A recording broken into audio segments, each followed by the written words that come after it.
Paul isn't a pawn, he's the final boss. What if everything, the abuse, the mistreatment, the loyalty? Because some fans believe Paul isn't just climbing Harrigan ranks, he's been embedded by someone else since day one. Who benefits the most from Paul staying invisible? Who gave him the original order to kill Vron before Maeve even confirmed it? And why is he always one step ahead of Conrad, Harry, even Kiko? There's a shadow group hinted at in episodes 2 and 5. A faction from Belfast with old ties to the Harrigan Empire. They lost power after Maeve took over. They've been waiting for the right moment to strike back. And Paul, that bar scene with Jaime Lopez? It wasn't just a negotiation. Jaime's organization used to work with the Belfast crew. What if Paul wasn't just crunching crisps, but sending a signal? The theory gets darker. Paul is a deep agent, placed to study the Harrigans' internal weaknesses. Not to rise, not to fix, but to detonate from within. And he's succeeding. Harry's loyalty is splintered. Maeve's attention is divided.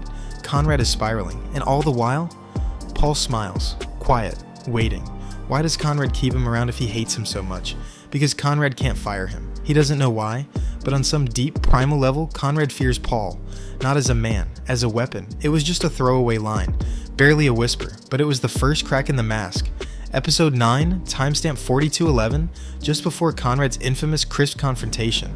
Serafina turns to Harry and mutters, "Who was she talking about? Not Jaime, not Zosha, not even Lopez." She was looking directly at Paul? Now let's break that down. Serafina isn't careless with words. She doesn't talk unless it matters. And she's never said that line about anyone else in the entire show. And here's the twist. Serafina used to run counter-surveillance for the Harrigans. She was trained to spot infiltrators, undercover agents, liars. So when she says, "not one of us," that isn't suspicion, it's confirmation. She knows something no one else does. That Paul wasn't recruited by Conrad. He wasn't raised in the organization. He wasn't loyal. He was planted. And Serafina saw it, just too late. Maybe that's why she didn't say more. Because outing Paul too soon would have signed her death certificate. And Serafina's smart. She knows some secrets are safer when whispered into rain. But you caught it. The line, the look, the truth.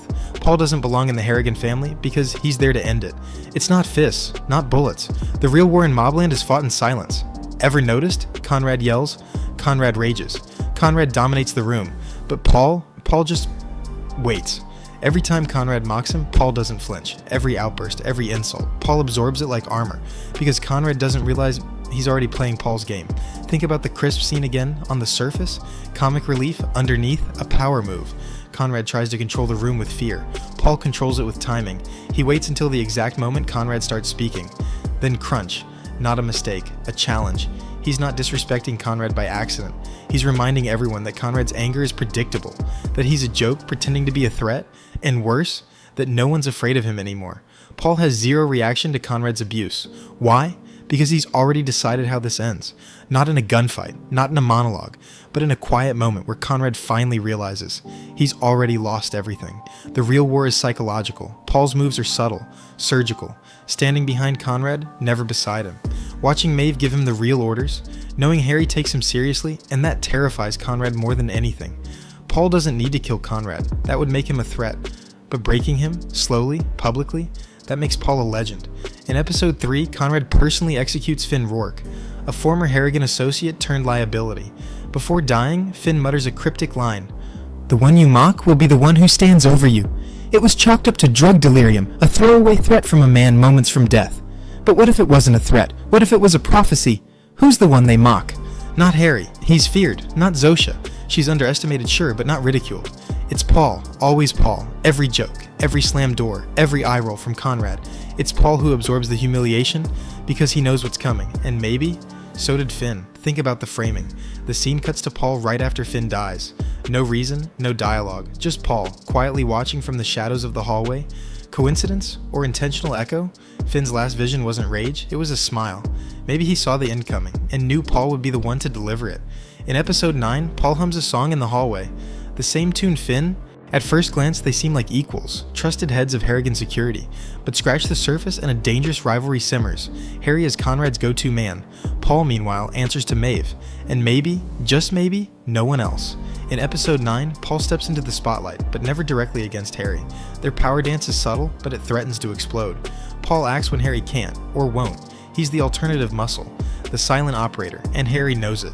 That unspoken tension between the two men, It's more than professional rivalry, it's a power struggle, and it could tear the Harrigans apart. Harry is loyal to Conrad, Paul is loyal to Maeve, and Conrad and Maeve, they're barely holding the family together. This split loyalty is a ticking time bomb inside the mob. Every command Paul follows that bypasses Conrad is a reminder. And here's the secret you missed: Paul isn't just Conrad's punching bag, he's his shadow, the invisible force Conrad fears but can't control. Their rivalry plays out in silence and snubs. No drinks for Paul at the bar, no respect shown, but all eyes watch when Paul moves. Think about it. Paul, a top-tier fixer, casually walks into a high-stakes meeting, buys himself a bag of crisps, and crunches down just as Conrad begins delicate negotiations with Jaime Lopez. Everyone goes still. Jaime glances at Conrad. Conrad's jaw tightens. Harry stiffens. Paul? He keeps eating. That's not a mistake. It's a power play. Paul's loud interruption is more than comic relief. It's a message for everyone in the room. You don't control me. It's a declaration, a flex. The look Conrad shoots him isn't just annoyance, it's fear wrapped in fury. But here's where it gets darker. The real joke is that everyone laughs at Paul, except the people who understand him. Harry watches him closely. Maeve never corrects him, and the lower-ranked enforcers? They follow Paul without question. Why? Because Paul's the one who gets results. Quietly, efficiently, without needing permission.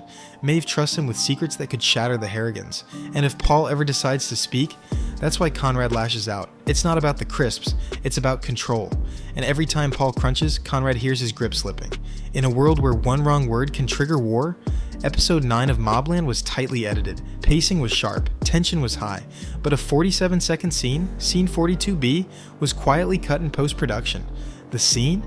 A private conversation between Paul and Kiko, just moments before the Jaime Lopez sit-down.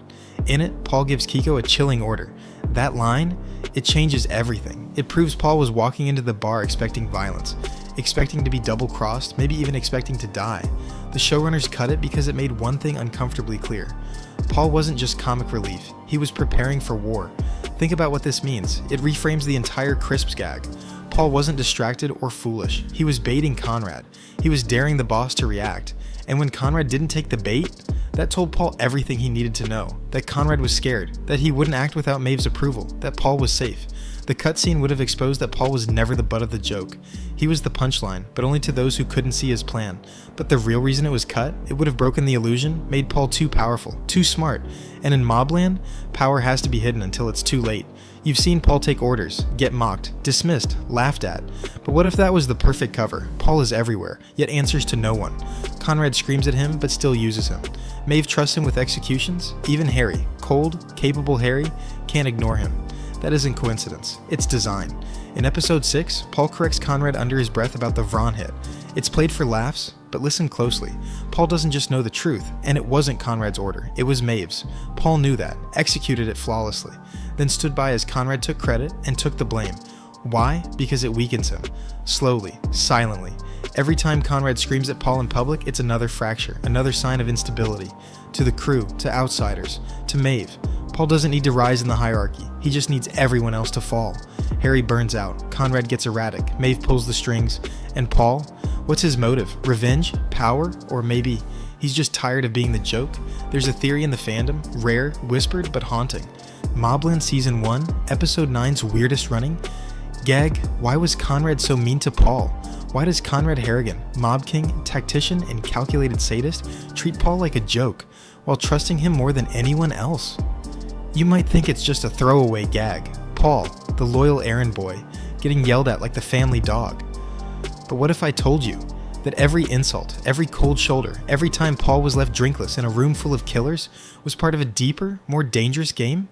This isn't just comedy, this is MobLand, and Paul is the walking punchline to a joke that might just kill him. In episode 9, Paul is humiliated again, berated for being too late, then too early, then too loud, then just existing. And viewers laughed, but behind those laughs, something darker lurks, because no one else in the Harrigan Empire gets treated this way, not even the traitors. Is Paul just that annoying, or is Conrad's cruelty hiding something deeper, something forbidden? Here's the truth the writers don't say out loud. Paul is the most dangerous man in MobLand, and Conrad knows it, because the people who are feared are respected. The ones who are trusted are controlled, but the ones who are ignored, mocked, laughed at, those are the ones who see everything. And Paul sees too much. Before we dig into this network of betrayal, manipulation, and silent power, you need to subscribe right now. This channel brings you the truth they won't say. The dark subtext, the hidden arcs, the character codes no one is supposed to see, and the moment you miss an episode, you're out of the loop forever. Because in this episode, Paul isn't just the butt of the joke, he's the mirror, the reflection of everything Conrad fears. Quiet, patient, loyal, until he's not. Oh yeah, you forgot that, didn't you? Paul killed Ron Stevenson. Not Conrad, not Maeve. Paul. And he did it while whispering the truth under his breath, while Conrad shouted fiction to his own people. And still, Conrad won't fire him, won't kill him, just humiliates him. Why? Because the moment Conrad stops mocking Paul is the moment Paul becomes real, and real things in MobLand die. Why does Conrad Harrigan, mob king, tactician, and sadist, treat Paul like a joke, while trusting him more than anyone else? Because that joke is the only thing keeping Paul alive? Maeve isn't just Conrad's wife, she's the true puppet master behind the Harrigan Empire. And Paul, he's her most trusted weapon. Back in episode 6, Maeve gave the order to assassinate Ron Stevenson, but here's the twist. Conrad took all the credit. Paul executed the hit, alone, silent, invisible. But this wasn't just a hit, it was a message. The message? Conrad may rule the surface, but Maeve controls the shadows. Paul, acting under Maeve's command, operates in the dark corners of MobLand. He doesn't answer to Conrad directly, not like Harry or Kiko. Paul's loyalty is split, and that drives Conrad insane. Conrad's cruelty toward Paul isn't just abuse, it's a way to keep him off balance, to remind Paul that no matter how powerful he seems, he's still beneath Conrad. But there's more. Paul is the only one who knows Maeve's real plans. Plans that could unravel the entire Harrigan Empire. From the inside. Imagine being the mob boss, and your most trusted enforcer reports directly to your wife, behind your back. It's like a dagger in your own heart. So the next time Conrad snaps at Paul, or refuses to even offer him a drink, remember, Conrad isn't just being mean, he's sending a warning to Paul, to Maeve, and to anyone watching who might dare to cross him. Episode 9 isn't just about laughs and insults, it's a masterclass in power dynamics disguised as comedy. Paul's role as comic relief, that's the smokescreen. The moment everyone remembers is Paul, bag of crisps in hand, loudly munching as Conrad tries to negotiate with Jaime Lopez. It's hilarious, but there's a secret here. Paul's audacity to be himself in that tense room is a statement. In the brutal world of MobLand, such small acts are defiant. Paul isn't just nervous or careless, he's testing boundaries, and Conrad knows it. That glare Conrad gives Paul, it's not just irritation, it's a warning. But why does Conrad tolerate it? Why not just get rid of Paul? Because Paul has leverage, secret leverage. You see, Paul's loyalty to Maeve makes him a wild card, and Maeve, well, she's playing a long game. Paul's presence in the bar scene is no accident. He's watching, listening, ready to act. And that bag of crisps, that noisy snack, it's the sound of a ticking bomb. Every crunch builds tension. Every glance Paul gives Conrad is a reminder. Paul is still here, still dangerous. But here's the twist most viewers missed. Paul isn't just tolerated, he's needed. Maeve needs him as her eyes and hands in the shadows. Conrad needs him to believe he's in control. Used to whistle in Season 1, Episode 1. No one notices, but we did. Is Paul honoring him or sending a message? Paul wasn't just present, he was chosen. Not by the Harrigans, by history, by fate, by design. The prophecy wasn't warning the family, it was crowning their destroyer. As MobLand barrels into its Season 1 finale, the pieces are in place. Blood's been spilled, allegiance is snapped, and in the background, always quiet, is Paul. The question is no longer if he'll strike, it's how. Paul lets Conrad think he's loyal. One last assignment, one last test. But this time, Paul leaks the intel. Not to Jaime, not to Maeve, but to the Belfast faction we hinted at on page 8. A bloody ambush, the Harrigan compound lit up, and Paul? Conrad calls a family dinner, to re-establish control, to make a show of strength. But Paul shows up first, one-on-one.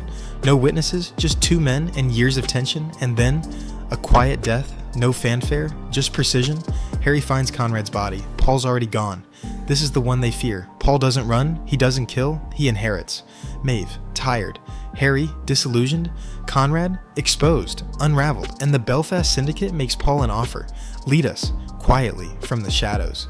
He walks out of the finale not as a survivor, but as the new Ghost King of MobLand. No bullets, no speeches, just a man who waited, obeyed, smiled, until he didn't. Paul was never the joke, he was the ending. If you made it this far, congratulations. You see what others missed. You're not just watching MobLand, you're decoding it. Subscribe now for more forbidden theories, decoded secrets, and the breakdowns no one else dares to say out loud. Because next season, the war doesn't start, it explodes. The man you mocked is the last name you'll remember.